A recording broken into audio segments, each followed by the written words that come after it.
नमस्कार जी दोस्तों, कैसे हैं आप लोग। आपका दोस्त रविकांत त्रिपाठी, जनपद देवरिया, उत्तर प्रदेश से। कैसे हैं आप लोग? अच्छे हैं। आइए सन 2022-23 के लिए ये जो नया सत्र हमारा जा रहा है, इसके लिए हम लोग फिर से नए सिरे से सारे चैप्टर्स को बनाना शुरू कर दिए हैं स्मार्ट बोर्ड पे। बहुत सारे दोस्तों ने कहा था कि सर जो पुराने वाले चैप्टर हैं, चूंकि पिछले वर्ष रिसोर्सेज नहीं थे, संसाधन नहीं थे हम लोगों के पास, जितना था उतने में ही हम लोगों ने बेहतर करने का प्रयास किया। लेकिन इस बार का जो रिजल्ट आया है ना, आप लोगों ने इतना प्रसन्न कर दिया है कि मेरे पास शब्द नहीं है आप लोगों को धन्यवाद करने के लिए। सभी लोगों ने इतने बेहतर अंक प्राप्त किए हैं कि मैं अपने चैनल रविकांत त्रिपाठी की इस पूरी टीम की तरफ से आप सभी को बहुत सारी बधाइयां, बहुत सारी शुभकामनाएं प्रेषित करता हूं। और आइए चलते हैं, आज हम लोग आ चुके हैं चौथे पार्ट पे, काव्यखंड के। हम लोग काव्यखंड का नया वीडियो बैक टू बैक तैयार कर रहे हैं सत्र 2022-23 के लिए।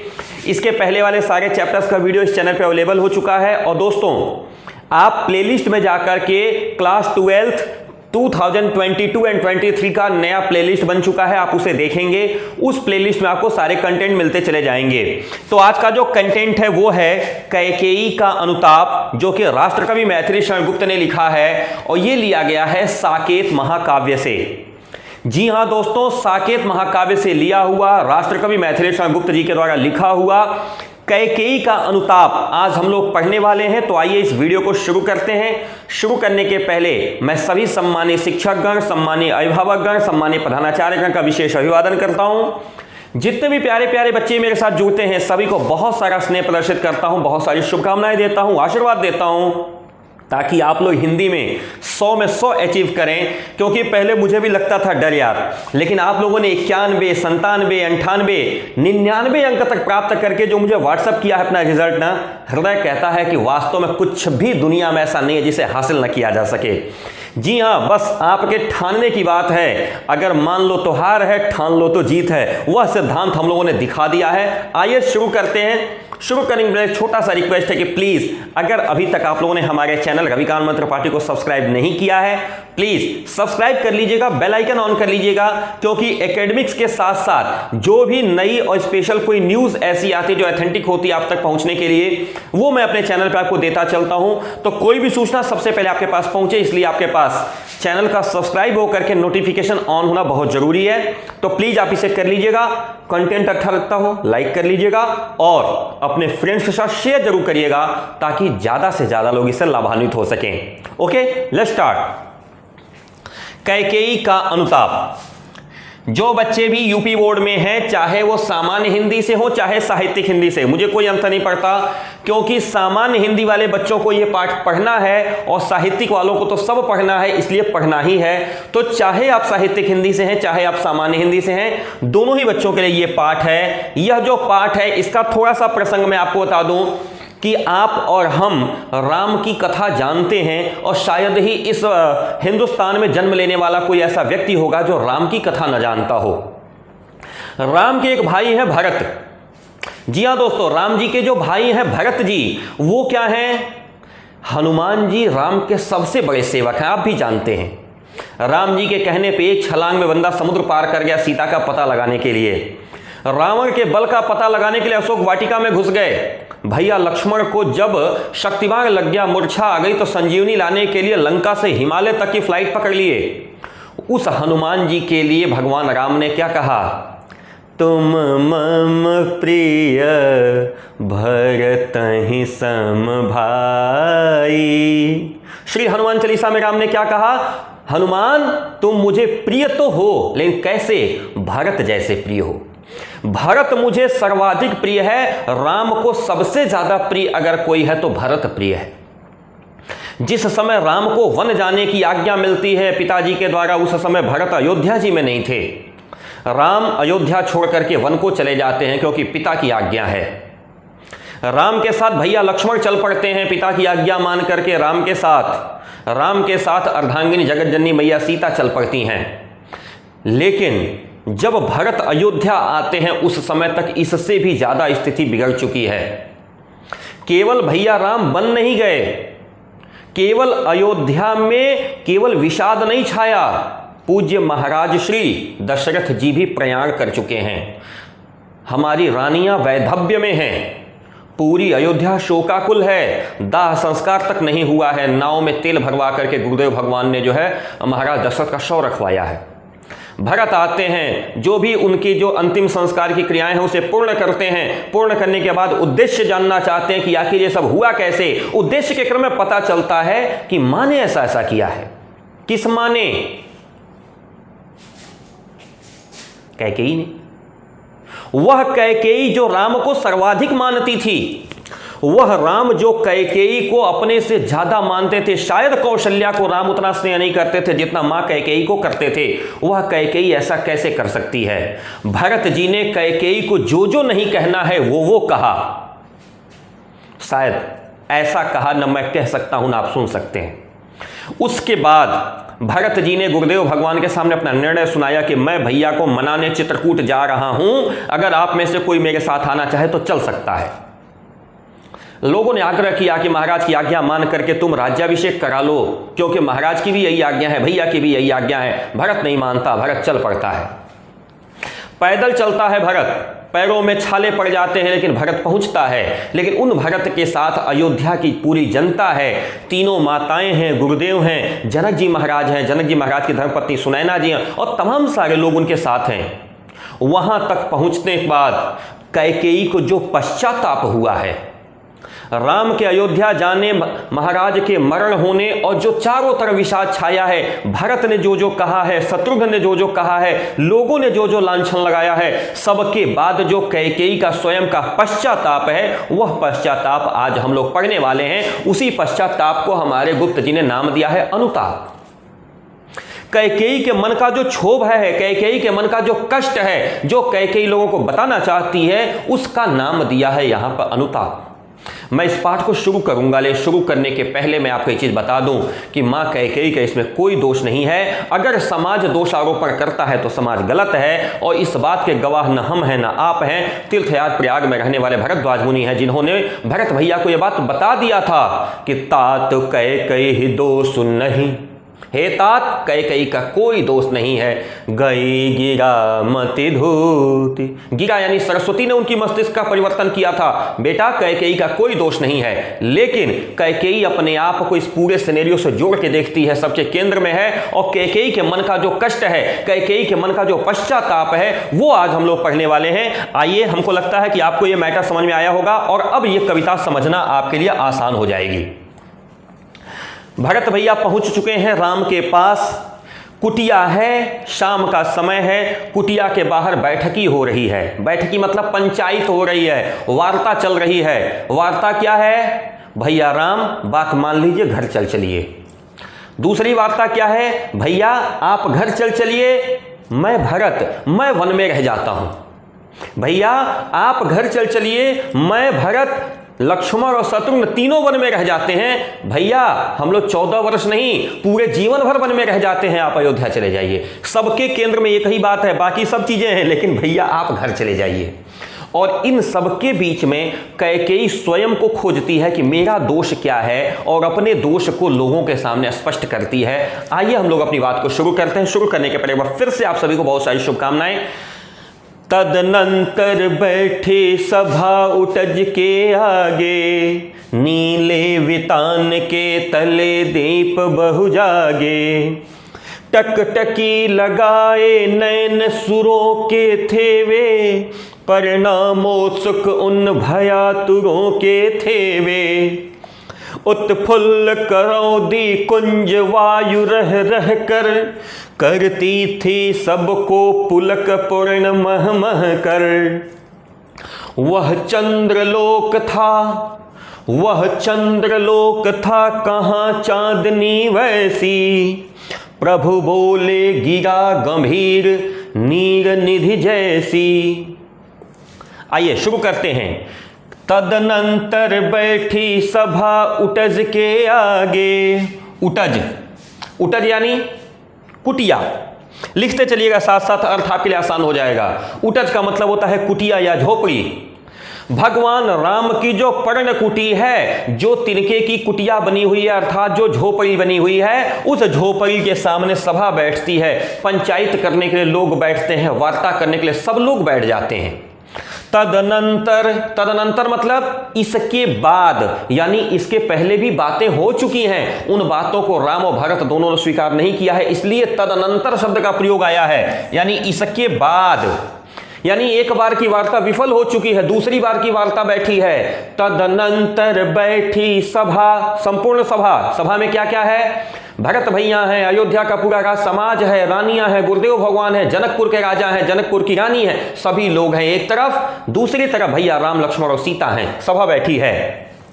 नीले वितान, वितान का मतलब होता है शामियाना। शामियाना कैसा है? नीला है, आसमान। नीला वितान मतलब आसमान का सामियाना लगा है। टेंट किसका लगा है? आसमान। नीले वितान यानी आसमान के सामने दीप बहु जागे। देखिए यहां पे जो शब्द है ना, इसको थोड़ा सा समझ लीजिएगा, ये मिस प्रिंटिंग है, ये द्वीप नहीं है, ये दीप है। नीले वितान के तले दीप बहु जागे। दीप यानी दीपक, दीप यानी दीपक। यहां पे दीपक बहुत सारे जल रहे हैं, शाम का समय है, इस समय प्रकाश के लिए चारों तरफ दीपक जला दिए गए हैं, एक तरीका। दूसरा, आसमान में बहुत सारे तारे छिटक आए हैं। दीप के दो अर्थ हैं यहां पे श्लेष में लेंगे। पहला दीप का अर्थ यह है कि सायंकाल का समय है, सभा बैठी है, अपने प्रकाश के लिए चारों तरफ दीप जलाए गए हैं। और दूसरा इसका यह है कि चूंकि नीला वितान है यानी आसमान का सामियाना है, तो आसमान के सामियाने में, जैसे आप लोग कभी शादी विवाह में जाए तो देखिए टेंट में लाइट लटकी रहती है, झूमर लटके रहते हैं, बिल्कुल वैसे ही आसमान के सामियाने में, नीले रंग के इस सामियाने में बहुत सारे दीप जगे हुए हैं, अर्थात तारे चमक रहे हैं। टकटकी लगाए नैन सुरों के थे वे। असल में वो दीप नहीं थे, वो देवताओं के नेत्र थे।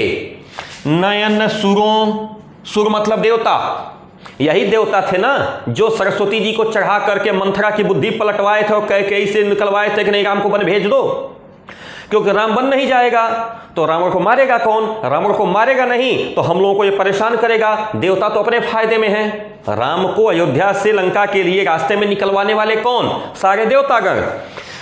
टकटकी लगाए नयन सुरों के थे वे, जितने देवगण हैं ऊपर से टकटकी लगा के देख रहे हैं कि क्या होने वाला है। परिणामो सुख उन भयातुरों के थे वे, भय से आतुर शब्द प्रयोग किया है, परेशान थे, व्याकुल थे, डरे हुए हैं जितने देवता ऊपर हैं। किस बात से? परिणाम से उत्सुक हैं और डरे हुए हैं कि कहीं ऐसा न हो कि भरत बातियां मान जाए और पता चले राम को वापस से चला जाए अयोध्या, और राम अगर अयोध्या चले गए तो रावण को मारेगा कौन? जी भाई साहब, परिणामो सुख, सारे देवता परिणाम से व्याकुल हैं कि कहीं ऐसा न हो कि राम बात मान करके अयोध्या चले गए और पता चला कि रावण फिर ऐसे ही रह गया, फिर हम लोग को परेशान करता रहेगा। इसलिए देवता लोग ऊपर से परेशान हैं कि ऐसा है भरत की भी बुद्धि जल्दी से पलटो, कहीं भरत राम को मना के लेके चले ना आवे। समझ में आ गई बात? तो तदनंतर बैठी सभा उतज के आगे, नीले वितान के तले दीप बहु जागे। क्यों हुआ? क्योंकि उसके पहले वर्ष की वार्ता विफल हो गई, दूसरे विषय की वार्ता में सभा जो है कुटिया के सामने बैठी है, आसमान साफ स्वच्छ नीला है, तारे टिमटिमा रहे हैं और ऊपर से जितने देवगण हैं वो टकटकी लगा करके स्थिर होकर के देख रहे हैं और इस बात से परेशान और चिंतित हैं कि आगे क्या होने वाला है। दूसरे स्टेज पे चलते हैं। उत्फुल्ल करौदी कुंज वायु रह रहकर, करौदी के वृक्षों से आने वाली, करौदी के कुंज यानी झाड़ियां, करौदी के कुंज, करौदी एक खट्टा फल होता है। और थोड़ा सोच लीजिए, हम लोग कारवार में चलते हैं ना तो लेमन वाला जो है सेंट लगा के चलते हैं ना, खट्टा जो पन होता है ना, जो सिट्रस चीजें होती है ना, उसकी गंध बहुत अच्छी होती है। तो करौदी के झाड़ियों से आने वाली वायु कैसे आ रही थी? रह रह करके आ रही थी। और इतना ही नहीं, उत्फुल्ल, वह करौदी जो पूरी तरह से पुष्पों से लदे हुए वृक्ष थे, यानी करौदी के पुष्पों से लदे हुए वृक्षों के मध्य से आने वाली हवा रह रह कर आ रही है। और क्या कर रही है? करती थी सबको पुलक पूर्ण मह मह कर, मह मह कर मतलब सुगंध से भर देती थी और सबको पुलकित कर देती थी, सबको आनंदचित कर देती थी। यानी वहां पे अगल बगल जो करौदी की झाड़ियां थी उनमें खिले हुए पुष्पों से होकर के जब हवा आती थी तो वो सबको पुलकित कर देती थी, सबको आश्चर्य से क्या कह सकते, आनंद से, चित्त से भर देती थी। वह चंद्रलोक था वहां चांदनी वैसी। कैसा था? चंद्रलोक था, चंद्रमा के हम लोग आश्रय में बैठे हुए थे। शाम का समय है, मैंने बताया पहले ही, नीले वितान के तले हम लोग चंद्रमा के आश्रय में बैठे हुए थे। उसी समय प्रभु बोले, राम जी बोलते हैं। प्रभु शब्द का जो आया है यहां पे, ये प्रभु शब्द का जो आया है ना, क्या है? ये संज्ञा है लेकिन सर्वनाम की तरह प्रयोग हुआ। प्रभु कौन? राम। प्रभु बोले गिरा, नया शब्द मिला। गिरा माने क्या होता है? ध्यान दीजिएगा, गिरा मतलब होता है वाणी, इसलिए इसको कहीं विशेष नोट करिएगा। गिरा मतलब वाणी या सरस्वती। जी हां, बिल्कुल एक नया शब्द है, इसको समझिएगा। गिरा मतलब वाणी या सरस्वती। गिरा का मतलब जमीन पे गिरा नहीं। प्रभु बोले गिरा, प्रभु ने बोला, वाणी वचन। कैसा बोला? गंभीर, गंभीरता के साथ। कितना गंभीर? नीर निधि जैसी, जैसा शब्द आया उत्प्रेक्षा अलंकार। नीर निधि समुद्र, नीर निधि, नीर निधि का मतलब क्या होता है? समुद्र। ये फिर देखिए, ये भी नया शब्द आपको मिला है। नीर निधि का मतलब होता है समुद्र। ये सब चीजें नोट करिएगा। प्रभु बोले गिरा गंभीर नीर निधि जैसी, भगवान ने बहुत ही गंभीर वाणी बोली। कितनी गंभीर? समुद्र जैसी गंभीर वाणी बोली। क्या बोला प्रभु ने? आगे देखते हैं। प्रभु का प्रश्न देखिए। हे भरत भद्र अब कहो अभीप्सित अपना, सब सजग हो गए भंग हुआ ज्यों सपना। हे आर्य रहा क्या भरत अभीप्सित अब भी, मिल गया अकंटक राज्य उसे जब तब भी। पाया तुमने तरुतले अरण्य बसेरा, रह गया अभीप्सित तेस तदपि क्या मेरा। तन तड़प तड़प कर तप्त तात ने त्यागा, क्या रहा अभीप्सित और तथापि अभागा। देखिए, राम और भरत दोनों का चरित्र इन 8 लाइनों में आपको दिखेगा। पहली 8 लाइनें कहती हैं, राम ने क्या कहा? समुद्र की तरह गंभीर बात बोली है। क्या बोला है? हे भरत भद्र, भद्र शब्द लगाया है विशेषण में। भद्र का मतलब होता है श्रेष्ठ। हे श्रेष्ठ भरत, अब कहो, कहो भाई, क्या कहना है? अभीप्सित अपना। अभीप्सित नया शब्द मिला फिर आपको। अभीप्सित मतलब होता है मन की बात, जो आपके खोपड़ी में चल रहा है, जो आपके मन में चल रहा है, बोलो।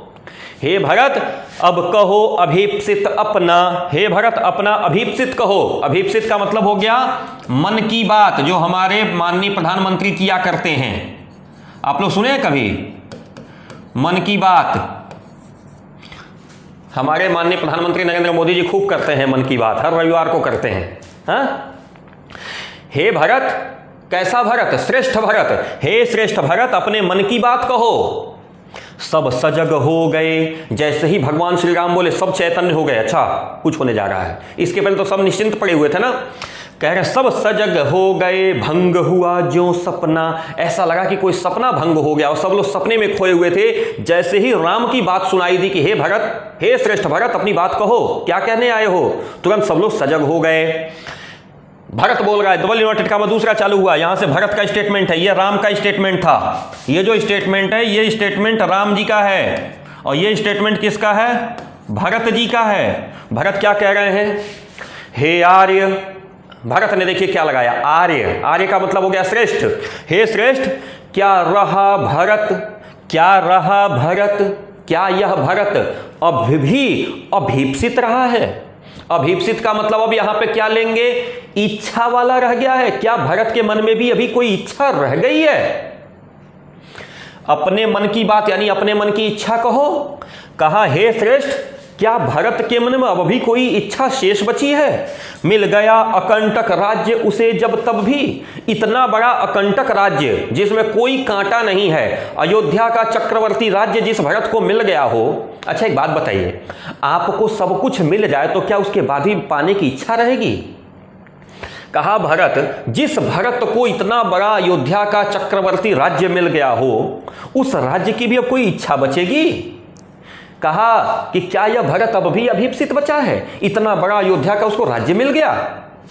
आगे कहा पाया तुमने, तुमने शब्द आया राम जी के लिए। हे भैया, आपने तरुतले पेड़ के नीचे अरण्य जंगल बसेरा, तुमने जंगल में पेड़ के नीचे स्थान बना लिया। रह गया अभिप्सित शेष तदपि क्या मेरा, इतना बड़ा अपराध मुझसे हुआ कि मेरी वजह से तुमने जंगल में पेड़ के नीचे आसन बनाया, तुमको जंगल में पेड़ के नीचे रहना पड़ गया। क्या भरत के पास इसके बाद भी कोई अभिप्सित बचा है? क्या भरत की कोई और इच्छा बची है? किस बात की इच्छा बची है भाई? फिर कहा, अनुप्रास अलंकार देखिएगा, यहां पे स्पेशल है। तन तड़प तड़प कर तप्त तात ने त्यागा, तप्त तात दुखी पिताजी, तप्त, तप्त का मतलब यहां पे लेंगे दुखी, दुखी पिताजी ने अपना यह शरीर तड़प तड़प कर त्याग दिया। राम के अयोध्या निकलने के बाद 6 दिन तक दशरथ जी जीवित रहे थे, इस आशा में कि राम लौट के आ जाएंगे। लेकिन जब 6वें दिन राम नहीं लौटे, केवल मंत्री सुमंत्र लौटे और उन्होंने आके बताया कि महाराज राम वापस नहीं आया, तो दशरथ जी ने क्या कहा? राम राम कहि राम कहि, राम राम कहि राम। कितनी बार राम कहा?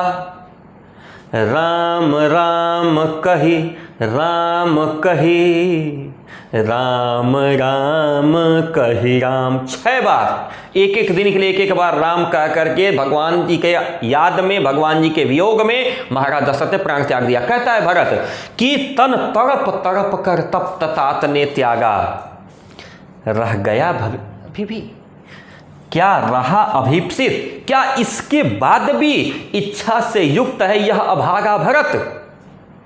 इतना बड़ा अभागा है यह भरत, क्या इसके बाद भी भरत की कोई इच्छा बची है जो आप पूछ रहे हैं? कितना दुखी है भरत। कहा कि मेरी वजह से आप जो है जंगल में पेड़ के नीचे कुटिया बना के रह रहे हैं, क्या इसके बाद भी भरत की कोई इच्छा शेष बचती है? जिस भरत के राज्य के वजह से, भाई भरत को ना राज्य दिलाने की बात हुई थी और राम को वन किससे हुआ था? कैकेयी भरत की माता थी। कहा जिस भरत की वजह से पिताजी ने, कैसे पिताजी ने, दुखी पिताजी ने तड़प तड़प कर अपने शरीर का त्याग कर दिया, वह भरत अभी भी अभागा, क्या अभीप्सित है? क्या उस भरत की अभी भी इच्छा शेष बची है? आगे क्या कहा भरत ने? हाँ, इसी अयश के हेतु जनन था मेरा, निज जननी के हाथ हनन था मेरा। अब कौन अभिप्सित और आर्य वह किसका, संसार नष्ट है भ्रष्ट हुआ घर जिसका। मुझसे मैंने ही आज स्वयं मुँह फेरा, हे आर्य बता दो तुम ही अभिप्सित मेरा। प्रभु ने भाई को पकड़ हृदय पर खींचा, प्रभु ने भाई को पकड़ हृदय पर खींचा। रोदन जल से 100 विनोद फिर सींचा।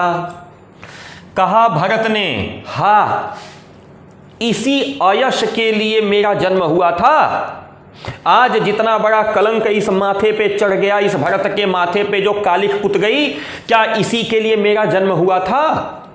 और तो ठीक, क्या मेरी मृत्यु मेरी माता के हाथ लिखी थी? देखिए संसार में जिस व्यक्ति के माथे पे कलंक लग गया हो ना, वो मृतक के समान होता है, ऐसा शास्त्र कहते हैं। इसीलिए हमेशा कलंक से बचना चाहिए। कलंक जो है काजल से भी काला होता है, कलंक से काली कोई वस्तु नहीं है। कहा निज जननी, अपनी माता के ही हाथ से क्या मेरी मृत्यु लिखी थी?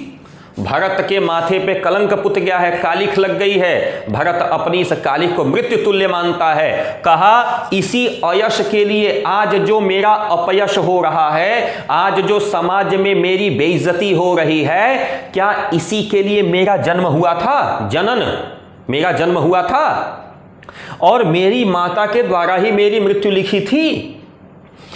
अब कौन अभीप्सित? हे आर्य, हे श्रेष्ठ, आप ही बता दीजिए कौन अभीप्सित है कौन नहीं है, किसके मन में अभी इच्छा बची है और किसके मन में इच्छा नहीं बची है। संसार नष्ट है भ्रष्ट हुआ घर जिसका। अरे जिसका घर भ्रष्ट हो गया उसके लिए तो पूरा संसार नष्ट हो जाने के समान है। जिसका अपना घर नहीं बचा उसको पूरा संसार भी मिल जाए तो उसको क्या आनंद है। जब घर ही नहीं रहा तो संसार लेकर क्या करेगा। जिसका घर भ्रष्ट हो गया है उसके लिए तो संसार भी नष्ट हो गया, उसके लिए तो संसार भी नहीं बचा, मेरा तो दोनों चला गया। अब मेरा कौन सी अभिप्सित बचा हुआ है, कौन सी इच्छा मेरी बची हुई है? मेरा तो घर भी चला गया, मेरा तो समाज भी चला गया। मुझसे मैंने ही आज स्वयं मुंह फेरा। आदमी को जब कोई चीज़ अच्छी नहीं लगती है ना तो मुंह फेर के बैठ जाता है। आपको किसी की बात अच्छी लगती है ना तो मुंह घुमा के बैठ जाते हैं, बात नहीं करेंगे तुमसे। आज भरत कह रहा है कि मैंने तो स्वयं से मुंह फेर लिया है। आज तो मुझे स्वयं को देखने की इच्छा नहीं हो रही, मैं दर्पण नहीं देखना चाहता। यह कालिमा, यह कालिख पुता हुआ मुंह मैं कैसे देखूं? दूसरे को दिखाना तो छोड़ दीजिए, मैं यह मुंह स्वयं देखना नहीं चाहता। कहा मुझसे मैंने ही आज स्वयं मुंह फेरा।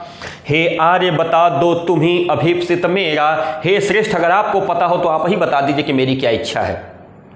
कारण है ना, भगवान क्या है?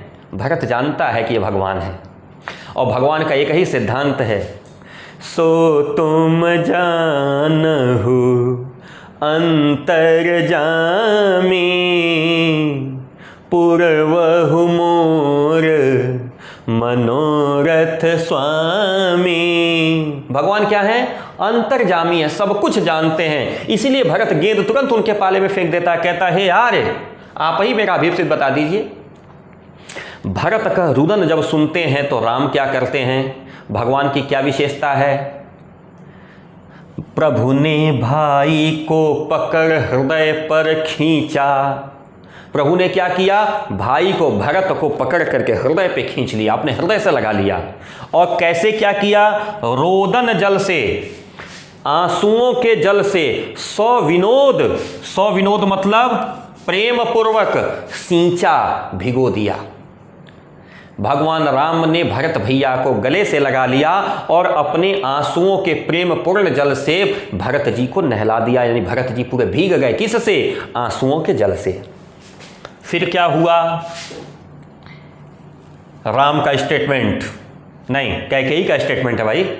राम ने भैया भरत को पकड़ के गले से लगा लिया, दोनों भाई रोने लगे। पीछे से कैकेयी का स्वर आता है। क्या कहती है कैकेयी? उसके आशय की थाह मिलेगी किसको, जनकर जननी ही जान न पाई जिसको। यह सच है तो अब लौट चलो तुम घर को, चौंके सब सुनकर अटल कैकेयी स्वर को। सबने रानी की ओर अचानक देखा, वैधव्य तुषारा वृता यथा विधुलेखा। सबने रानी की ओर अचानक देखा, वैधव्य तुषारा व्रता यथा विधुलेखा। बैठी थी अचल तथापि असंख्य तरंगा, वह सिंही अब थी हाहा गोमुखी गंगा। क्या हुआ? जैसे ही भैया ने भरत को अपने गले से लगाया, पीछे से कैकेयी बोल पड़ी। क्या कैकेयी बोली? उसके आशय की थाह मिलेगी किसको। राम, इस भरत का आशय क्या है, इस भरत के मन में क्या चल रहा है, इसकी थाह किसको मिल पाएगी। थाह किसे कहते हैं? अंदाजा। थाह का मतलब क्या हो गया? अंदाजा। कहा भरत का क्या आशय है, भरत के मन में क्या चल रहा है, इसका अंदाजा किसको मिल सकता है? जनकर पैदा करके जननी यानी माता, मैं ही जिसको नहीं जान पाई, मैंने ही इसे पैदा किया, मैं ही इसे नहीं जान पाई। मैंने तो सोचा था कि इसको राज्य दिला दूंगी तो प्रसन्न हो जाएगा, मुझे क्या पता था कि राज्य की बात करूंगा और ये इतना दुखी हो जाएगा। मैं माता होकर के जिसका स्वभाव नहीं जान पाई, मैं माता होकर के जिसका आशय नहीं जान पाई, उसका आशय किसको पता चल पाएगा। यहां आशय है इच्छा, था का मतलब हो गया अंदाजा। जिस भरत को मैं पैदा की और मैं ही नहीं जान पाई, उस भरत का अंदाजा कौन लगा सकता है। अनुप्रास यहां भी है, ध्यान दीजिएगा। जनकर जननी ही जान न पाई जिसको, जो वर्ण की लगातार आवृत्ति। यह सच है तो अब लौट चलो तुम घर को। हे भैया राम, अगर यह सच है जो मैं अपनी नेत्रों से देख रही हूं, तुम भाइयों का परस्पर प्रेम, तो कृपया अब तुम लौट चलो घर को। कैकेयी ने ये 3 बातें बोली। क्या बोला? कि उस भरत का अंदाजा किसको मिल सकता है जिस भरत को मैंने पैदा किया और मैं ही नहीं जान पाई। हे भैया राम, ऐसा करो, लौट चलो घर को। चौंके सब, जितने लोग थे सब चौंक पड़े। क्या? अटल कैकेयी स्वर को, वह कैकेयी जिसका स्वर अटल था उस दिन। राजा दशरथ ने कहा था ना कि सोना मांग लो, चांदी मांग लो, हीरे जवाहरात, अयोध्या का सारा कोष मांग लो, सब कुछ दे दूंगा। यह दशरथ, इसका प्राण मांग लो, मैं दशरथ अपने प्राण दे दूंगा, लेकिन राम को वन जाने को मत कहो। उस दिन कैकेयी क्या थी? स्टैंड की हुई थी, अटल थी कि नहीं, जब होगा तो यही होगा। क्या? तपस्वी वेश में 14 वर्ष के लिए राम को वनवास और भरत को अयोध्या का राज्य, यही चाहिए। वह अटल कैकेयी का स्वर आज सुन करके सब लोग क्या हुआ? चौंक पड़े। कैकेयी की स्थिति देखिए, सबने रानी की ओर अचानक देखा, सबने अचानक रानी की तरफ देखा, क्योंकि आवाज रानी की तरफ से आई, सबने रानी की तरफ देखा। क्या देखा वहां पे? वैधव्य। वैधव्य मतलब विधवापन। रानी कैसी हैं? विधवा हैं, मांग में सिंदूर नहीं है, शरीर पे कोई आभूषण नहीं है, श्वेत वस्त्र में बैठी हुई हैं। वह कैकेयी जो राजा दशरथ की सबसे सुंदर स्त्रियों में थी, अयोध्या की महारानी, आज विधवा बन के बैठी है। कैसी हैं? वैधव्य। वैधव्य का मतलब होता है विधवापन। तुषाराव्रता, तुषार कहते हैं ओस को। शिमला, मनाली, कश्मीर वाले इस बात को समझें, या आप लोग घूमने गए होंगे तो देखिए बर्फ की चादर जैसे ढक जाता है सब कुछ, बर्फबारी हो जाती है ना। तुषार का मतलब होता है ओस, तुषार से आवृत यानी बर्फ से ढकी हुई। यथा असंख्य तरंगा, असंख्य तरंगों वाली यह कैकेयी आज बर्फ की चादर से ढकी हुई विधवा बन करके बैठी है। वैधव्य, विधवा कैसी लग रही है? जैसे लग रही है कि बर्फ की चादर से ढक गई हो। बैठी थी अचल, कैकेयी अचल बैठी है, हिल नहीं गई है, स्थिर है। तथापि असंख्य तरंगा, फिर भी उसके मन में असंख्य तरंगों रूपी विचार चल रहे हैं। वह सिंही, कैसी थी कैकेयी? सिंहनी के समान मजबूत थी। महाराज दशरथ जब जाते थे देवासुर संग्राम में तो उनके साथ युद्ध भूमि में जाती थी। इतनी शक्तिशाली महिला थी हमारी कैकेयी। कैकेयी साधारण स्त्री नहीं है। वह सिंही अब थी। इस समय क्या हुआ है? हाहा गोमुखी गंगा, आज गंगा की तरह निर्मल और पवित्र और शांत हो गई है। आगे देखते हैं क्या हुआ।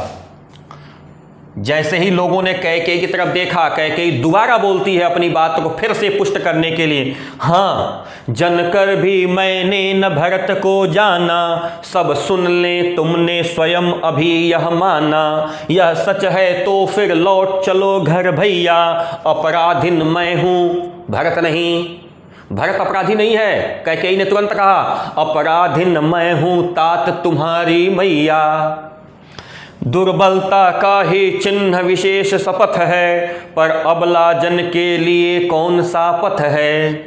यदि मैं उकसाई गई भरत से हूँ, यदि मैं उकसाई गई भरत से हूँ, तो पति समान ही पुत्र स्वयं भी खोऊं।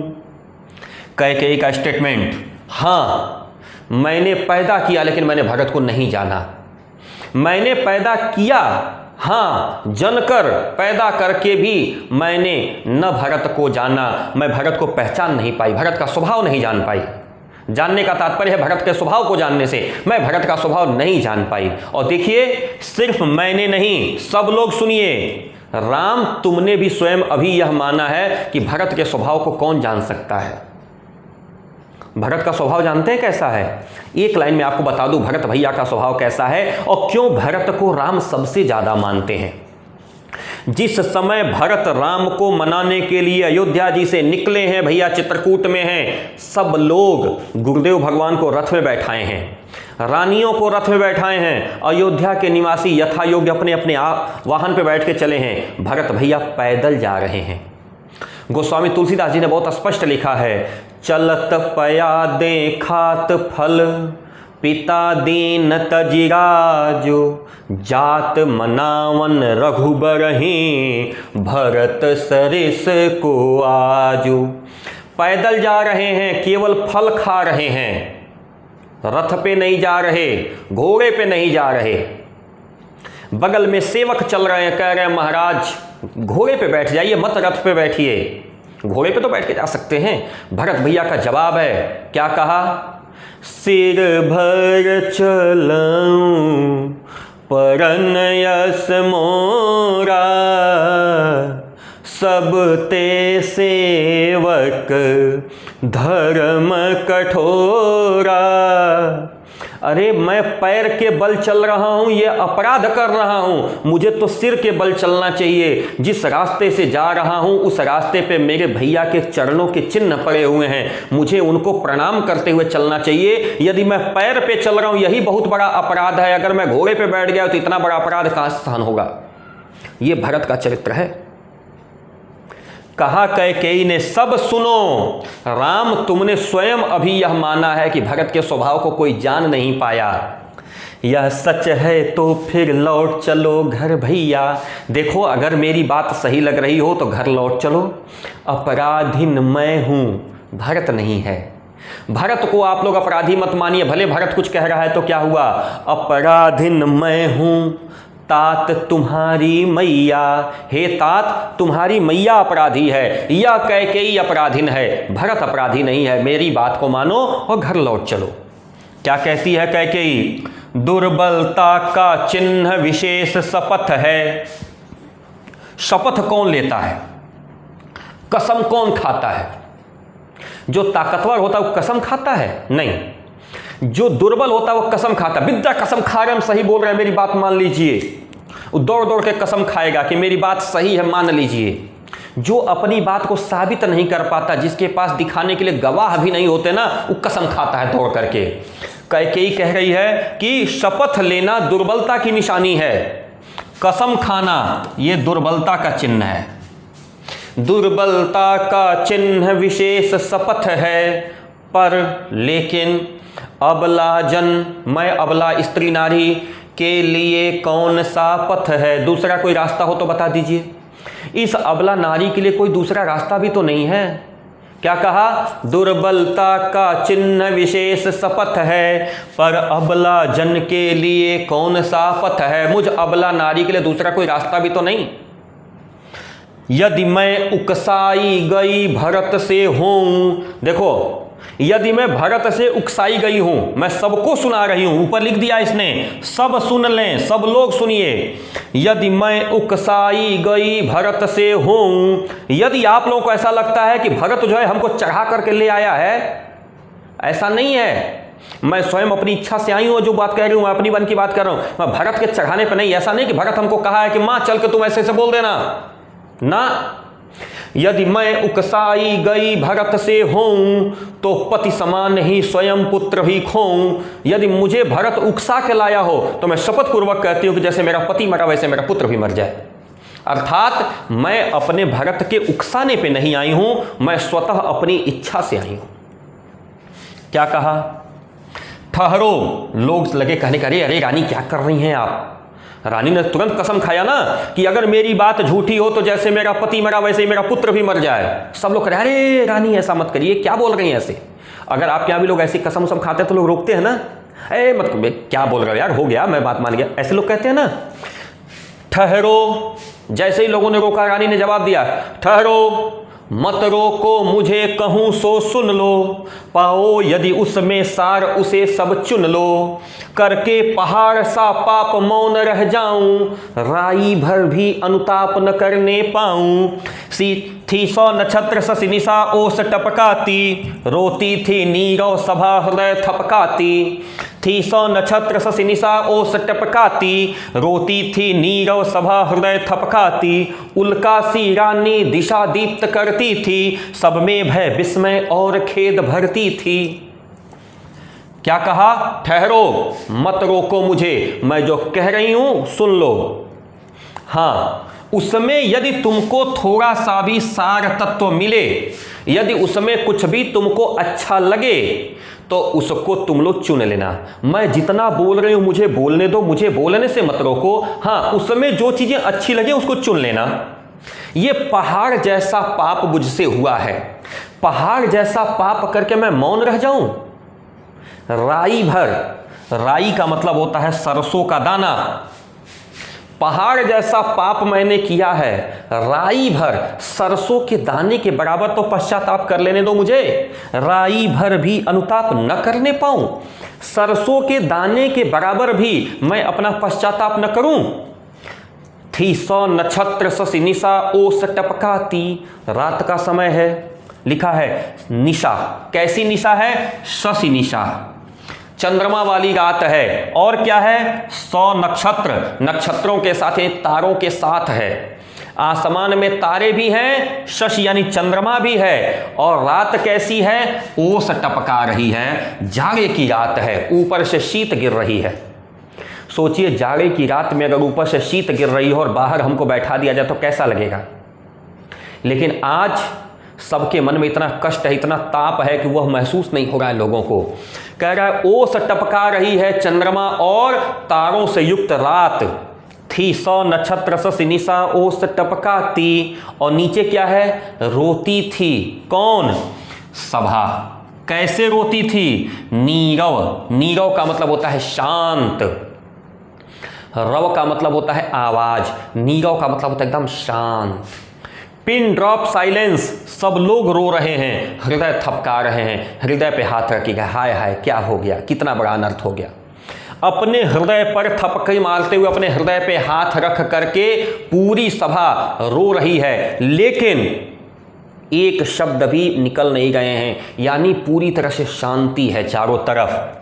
उसी बीच बीच में उल्कासी रानी दिशा दीप्त करती थी। बीच बीच में जब कैकेयी बोलती थी तो ऐसा लगता था कोई उल्का पिंड गिर रहा हो। जैसे उल्का पिंड ऊपर से गिरता है तो थोड़ी दूर तक प्रकाश करता है ना, क्या बोलते हैं उसको उल्का पिंड को अंग्रेजी में? आपके यहाँ धूमकेतु बोलते हैं, हमारे यहाँ हिंदी में पुच्छल तारा या धूमकेतु, कुछ ऐसे बोलते होंगे ना, देखिए पता करिएगा क्या बोलते हैं, मुझे याद नहीं आ रहा उसको, जो होता है कमेंट बॉक्स में देखिएगा, आपको याद आ जाएगा तो बता दीजिएगा, मुझे थोड़ा सा ध्यान पे हो जाएगा।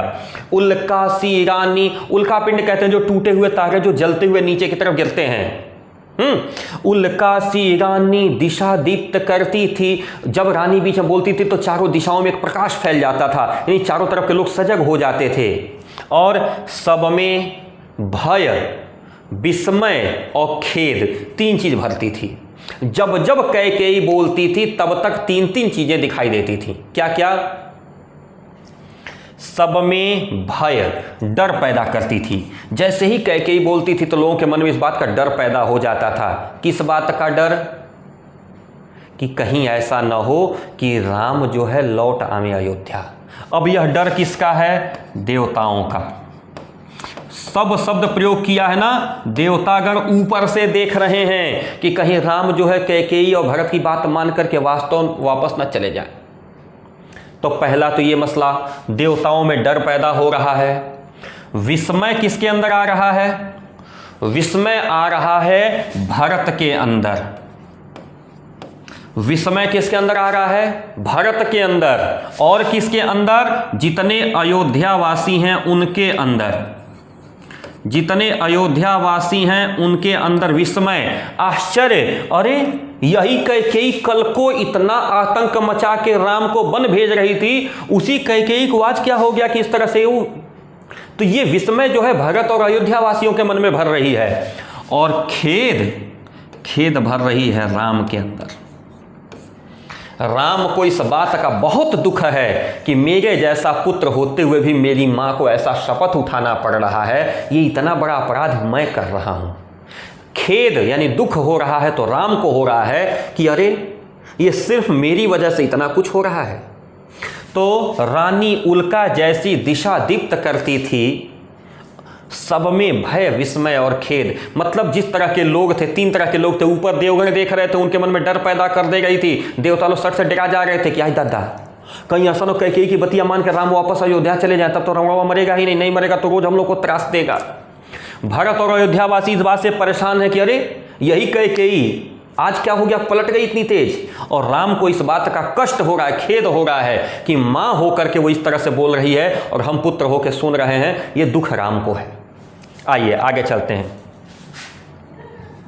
कैकेयी फिर कहा, कैकेयी चुप नहीं बैठी। क्या कर सकती थी मरी मंथरा दासी, मेरा ही मन रह सका न निज विश्वासी। जल पंजरगत अब अरे अधीर अभागे, वे ज्वलित भाव थे स्वयं तुझी में जागे। पर था केवल क्या ज्वलित भाव ही मन में, क्या शेष बचा था और मन में। पर था केवल क्या ज्वलित भाव ही मन में, क्या शेष बचा था कुछ न और इस मन में। कुछ मूल्य नहीं वात्सल्य मात्र क्या तेरा, पर आज अन्य सा हुआ वत्स भी मेरा। क्या कहा? कैकेयी ने कहा कि वह मरी मंथरा दासी क्या कर सकती थी, मंथरा का कोई दोष नहीं है इसमें। मेरा ही मन मेरा विश्वासी नहीं रह सका, मैंने अपने मन पे विश्वास नहीं किया, मंथरा की इसमें कोई गलती नहीं है। कैकेयी ने अभी पहले कह दिया है ना कि भरत की कोई गलती नहीं है, अपराधीन मैं हूं तात तुम्हारी मैया। अपराधीन कौन है? मैं हूं। फिर कहती है कैकेयी, क्या कर सकती थी मरी मंथरा दासी। मंथरा दासी थी ना, राज परिवार में निर्णय लेने का अधिकार तो मंथरा को नहीं था। वह मंथरा क्या कर सकती थी? मेरा ही मन रह सका न निज विश्वासी, मेरा ही मन मेरे विश्वास में नहीं रह पाया। गलती मंथरा की नहीं है, गलती मेरी है। मेरा मन, मैं अपने मन पे विश्वास नहीं कर पाई, मैं नहीं समझ पाई कि मैं सही कर रही हूं गलत कर रही हूं। मेरा मन इस विश्वास में नहीं आ पाया जो विश्वास महाराज दशरथ हमको दिला रहे थे। जल पंजरगत अब अरे अधीर अभागे। जल पंजरगत, यह शरीर, पंजर का मतलब होता है शरीर, पंजर मतलब हड्डियों का ढांचा। जल पंजरगत यानी मिट्टी और जल से बना हुआ यह जो शरीर है, हे शरीर, अरे अभागे, अधीर व्याकुल, अभागे। कैकेयी स्वयं को दोष देती है, कहती है हे अभागे शरीर जो जल मिट्टी से बने हुए हो। ये जो ज्वलित भाव थे ना, जिसने पूरी अयोध्या को जला के राख कर दिया, यह ज्वलित भाव तुझी में जगे थे। हे हाड़ मांस के बने हुए शरीर, हे अभागे शरीर, ये सारा का सारा दोष किसका है? तुम्हारा है। ये जो ज्वलित भाव थे कि लंका का, क्षमा चाहूंगा, अयोध्या का राजा भरत को बना दो, राम को जो है जंगल भेज दो, यह सब कुछ भाव जो है किस में जगा था? तुझ में जगे थे। पर क्या केवल था ज्वलित भाव ही मन में? कैकेयी ने कहा लेकिन क्या केवल ज्वलित भाव ही मन में था? क्या मन में केवल ईर्ष्या भाव ही था? नहीं, कुछ और भी था। पर शेष बचा था कुछ न और इस मन में, कुछ मूल्य नहीं वात्सल्य मात्र क्या तेरा, पर आज हुआ क्या अन्य सा वत्स भी मेरा। कैकेयी कहती है कि क्या मेरे वात्सल्य का कोई मूल्य नहीं रहा? मैंने जो पुत्रवत प्रेम किया था राम तुमको, उसका कोई मूल्य नहीं है, उसका कुछ मूल्य गिन लो, वापस चलो। आज तो मेरा पुत्र भी अन्य जैसा व्यवहार कर रहा है। मेरा अपना स्वयं का पुत्र भरत, जिसको मैंने पैदा किया है, कहा ना जनकर भी मैंने न भरत को जाना, जिसको मैंने स्वयं पैदा किया है, जिसकी जननी हूं, ऐसा भरत आज अन्य जैसा व्यवहार कर रहा है। आज अन्य सा हुआ कौन? वत्स, पुत्र। वत्स मतलब होता है पुत्र। आज मेरा पुत्र भी अन्य जैसा हो गया, लग रहा दूसरे का पुत्र है, मुझे अपनी माता मानने को स्वीकार नहीं है। कहा कैकेयी ने आगे, थूके मुझ पर त्रैलोक्य भले ही थूके, जो कोई कह सके कहे क्यों चूके। छीने न मातृपद किंतु भरत का मुझसे, प्रार्थना है मेरी, छीने न भरत का मातृपद किंतु मुझसे। लिखा है छीने न मातृपद किंतु भरत का मुझसे, हे राम दुहाई करूं और क्या तुझसे। कहते आते थे यही अभी नरदेही, माता न कुमाता पुत्र कुपुत्र भले ही। अब कहें सभी यह हाय विरुद्ध विधाता, है पुत्र पुत्र ही रहे कुमाता माता। कैकेयी अपने ऊपर कहती है कि थूके, मैंने काम ही ऐसा किया है, यह तीनों लोक मुझ पर थूके। जब कोई व्यक्ति गलत बिहेव करता है, गलत आचरण करता है, तो लोग क्या करते हैं? आज थू, गलत काम किया है, यानी आचरण विहीन कार्य किया है उसने। कहा कैकेयी ने थूके मुझ पर त्रैलोक्य भले ही थूके। त्रैलोक्य यानी तीनों लोक, स्वर्ग धरती पाताल, तीनों में जिसको जो मन में आए मुझे कहे, मुझे कोई दिक्कत नहीं है। थूके मुझ पर त्रैलोक्य भले ही थूके, जो कोई जो कह सके कहे क्यों चूके। कोई क्यों चूक जाए भाई, जिसके मन में जो आए कहे, सब मैं सहन करने को तैयार हूं। अपराध की हूं तो मुझे सहन करने की आदत डाल लेनी चाहिए। लेकिन सब कुछ स्वीकार है। लेकिन अभी भरत ने क्या कहा था? निज जननी के हाथ हनन था मेरा। मेरी मृत्यु किसके हाथ लिखी थी? अपनी माता के हाथ। अर्थात मैं इनको माता मान ही नहीं रहा। भरत ने यही कहा था ना। कहा कैकेयी ने, छीने न मातृपद किंतु भरत का मुझसे, नहीं किंतु भरत का मातृपद मुझसे कोई मत छीने। मुझसे कोई ये न कहे कि मैं भरत की माता नहीं हूँ, मैं भरत की माता बनी रहना चाहती हूँ। अर्थात भरत मुझे माता नहीं कह रहा है राम, भरत को समझा दो, भरत से कह दो कि मुझे माँ कहे। आपको पता है जब से भरत भैया अयोध्या आए थे और यहाँ तक पहुँचे हैं चित्रकूट में राम को मनाने, तब तक भरत भैया ने कैकेयी को माता करके संबोधित नहीं किया। इस बात का कैकेयी को बड़ा कष्ट है। कैकेयी ने कहा, छीने न मातृपद किंतु भरत का मुझसे, हे राम दुहाई, दुहाई मतलब रिक्वेस्ट, प्रार्थना करूं और क्या तुझसे, ये तुमसे मैं और क्या प्रार्थना करूं, बस एक ही प्रार्थना है कि भरत को ये कह दो कि मुझे माता कहे, भरत का मातृपद मुझसे कोई मत छीने। कहते आते थे यही अभी नरदेही, नरदेही माने मनुष्य, नरदेही यानी मनुष्य, आज तक यही कहते थे। क्या कहते थे? माता न कुमाता पुत्र कुपुत्र भले ही। आप लोग एक शिखंडी छंद है, दुर्गा सप्तशती की पुस्तक कभी खोलिएगा, उसमें एक है देव्यापराध क्षमापन स्तोत्र, उसमें एक छंद है, न मंत्रम नो यंत्रम तदपि च न जाने स्तुति महो, न चावानम ध्यानम तदपि च न जाने स्तुति कथा, न जाने मुद्रास्ते तदपि च न जाने बेलपनम। ये जो पूरा का पूरा मंत्र है, क्षमा चाहूंगा याद तो है लेकिन अभी समय नहीं है पूरा पढ़ने का। इसमें जब आगे जाएंगे ना तो एक लाइन मिलता है, क्या? कुपुत्रो जायेत क्वचिदपि कुमाता न भवति। कुपुत्र पैदा हो सकता है, कुपुत्रो जायेत, कुपुत्र पैदा हो सकता है, क्वचिदपि कभी भी, कुमाता न भवति माता कुमाता नहीं हो सकती, माँ गलत नहीं हो सकती इस अखंड भूमंडल धरती पर। यह मेरा नहीं, मार्कंडे पुराण की मुहर है, वो कहती है धरती पे सब कुछ गलत हो सकता है, माँ गलत नहीं हो सकती, माँ का स्थान सबसे उच्च है। लेकिन आज कैकेयी अपने मुंह से कह रही है क्या? कि आज तक लोग कहते थे कि माता कुमाता नहीं होती, पुत्र भले कुपुत्र निकल जाए, पुत्र का आचरण खराब निकल जाए, मां का आचरण खराब नहीं हो सकता। लेकिन आज अब कहें सभी यह हाय विरुद्ध विधाता, विधाता के तो विरुद्ध हो गया ना। विधाता का नियम क्या है? माता न कुमाता, माता कुमाता नहीं हो सकती। लेकिन आज क्या है पुत्र पुत्र ही। यह भरत ने पुत्र को साबित कर दिया है कि पुत्र कैसा होना चाहिए। आज क्या हो गया है? रहे कुमाता माता, आज माता कुमाता रह गई है। समझ में आ गई बात? वीडियो पर्याप्त हो चुका है, यह पहला पार्ट मैं यहीं क्लोज कर रहा हूं।